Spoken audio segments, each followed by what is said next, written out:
Et c'est un notaire qui vous répond, maître Thierry Boileau. Vous nous disiez tout à l'heure que le notaire avait un rôle évident, primordial en matière d'immobilier, mais surtout vital. C'est-à-dire qu'on ne peut pas se passer d'un notaire lors d'un achat ou lors d'une vente immobilière. C'est ça. C'est nous sommes des officiers publics nommés par l'État, par le garde des Sceaux, et on a un rôle de service public au service de la population pour garantir la sécurité des transactions. Thierry, est-ce qu'on a le libre choix d'un notaire ? Alors, on a toujours le libre choix d'un notaire, effectivement, c'est très important. C'est quelquefois, on a un vendeur de biens immobiliers qui a l'habitude avec son notaire de famille, et puis il nous propose d'aller chez ce notaire pour signer. Mais si on veut avoir les conseils d'un autre notaire qu'on connaît ou d'un confrère pour avoir un autre point de vue, c'est toujours possible. C'est important, ça garantit de pouvoir être assisté par le conseil de son choix. Avant de revenir sur tous les diagnostics qu'il nous faut pour vendre et acheter, on va les découvrir d'ici quelques instants parce qu'on vous a préparé quelque chose de bien particulier, puisqu'on est sur les notaires précisément. Est-ce que les frais de notaire sont négociables, maître Thierry Boileau ? Alors, c'est une question qu'on entend quelquefois.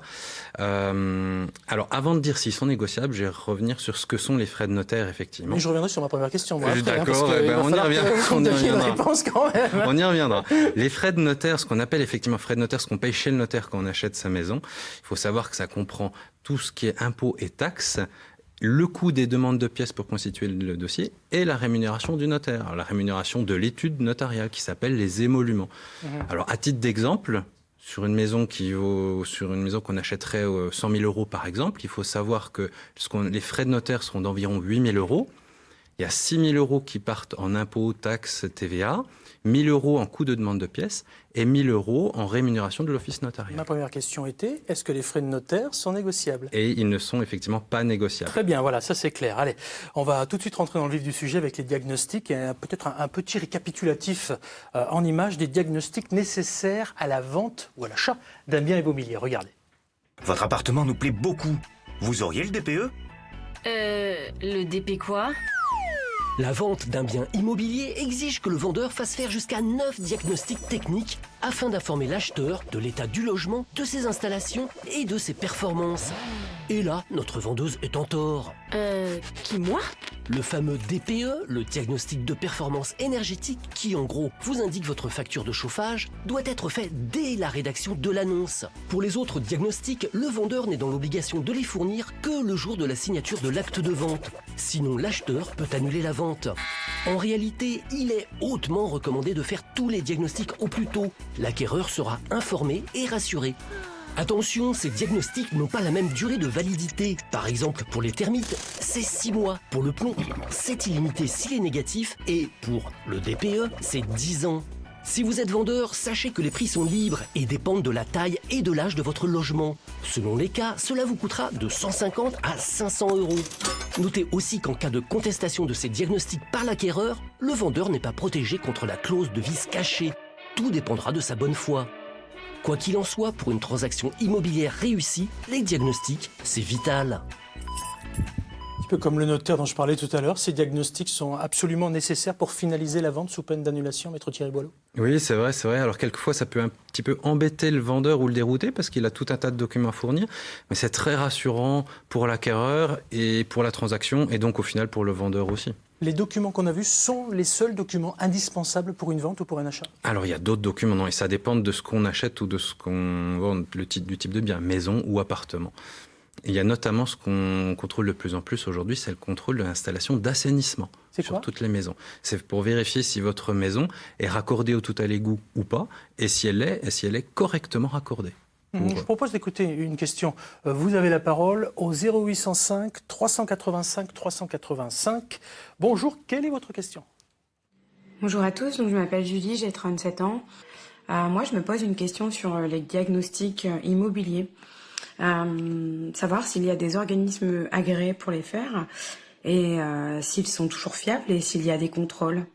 Un petit peu comment ça se passe, quoi. Voilà, merci beaucoup. Merci à vous, Julie, surtout pour votre question. Fiabilité, contrôle des organismes, le diagnostic engage la responsabilité du diagnostiqueur, oui ou non ? Oui, bien sûr, il est engagé. Il a une responsabilité professionnelle qu'il a souscrit à cet effet, d'ailleurs, si jamais il était amené à commettre des erreurs. Et puis, il a une certification, des attestations de compétences à fournir, comme quoi il est compétent pour établir ces diagnostics. Marie-Thérèse Garcin, vous avez déjà eu à vendre ou à acheter un bien immobilier. Vous savez que c'est la paperasse assurée ? Oui, on est obligé de passer par un notaire, donc diagnostic, tout ça. Oui, je connais les démarches et un notaire, c'est indispensable. Alors le notaire, c'est indispensable, on l'a compris. Les diagnostics aussi, c'est totalement indispensable. Qui paye ces diagnostics finalement? C'est celui qui va acheter, celui qui va vendre? Alors c'est le vendeur. Ça fait partie des coûts qu'il doit engager pour mettre son bien à la vente, effectivement. C'est des frais qui restent à la charge du vendeur. Alors, je vais peut-être tordre le cou à une idée reçue, parce que moi j'ai envie de vous faire écouter un témoignage. Nous allons certainement, mesdames, messieurs, vous faire économiser un petit peu d'argent avec le bon plan signé Romain. Romain, il est agent immobilier. Écoutez-le, les oreilles grandes ouvertes, s'il vous plaît.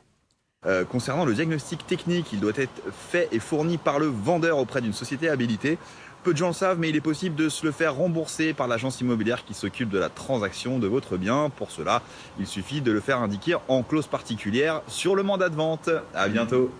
Alors, se faire rembourser ces diagnostics par l'agence avec laquelle on a signé un mandat de vente, Thierry Boileau, c'est possible?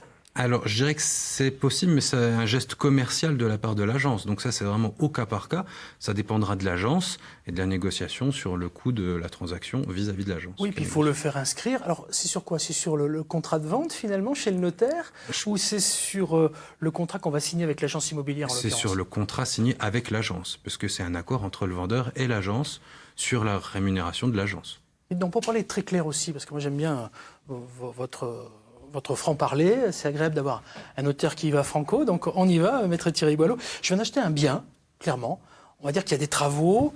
Est-ce que j'ai des garanties sur les travaux qui ont été réalisés dans ce bien, une fois que j'ai signé l'achat? Alors tout dépend du type de travaux que vous avez fait, tout dépend du type de bien. Tout dépend si c'est un bien qui a moins de 10 ans, qui a été construit il y a moins de 10 ans, pour lesquels il y a ce qu'on appelle une garantie décennale. Ouais. Aussi, il y a des travaux qui ont été réalisés sur le gros œuvre sur ce bien également, pour lesquels s'applique également une garantie décennale. Cette garantie décennale, elle est due par les entreprises qui ont participé à ces travaux, qui ont elles-mêmes normalement souscrit une assurance pour garantir cette garantie décennale. Et elle est due également par le vendeur. Très bien. Si je souhaite acheter un bien dans lequel finalement le vendeur a fait des travaux, est-ce que je dois vérifier les papiers? Est-ce que je dois demander à ce que ça soit noté sur le contrat de vente ou le contrat d'achat chez le notaire? Ça se passe comment? Bah oui, c'est important de nous en parler en fait, parce que nous, on ne connaît pas l'état du bien forcément et l'historique du bien. Vous n'avez pas accès là-dessus? On n'a pas accès à ça.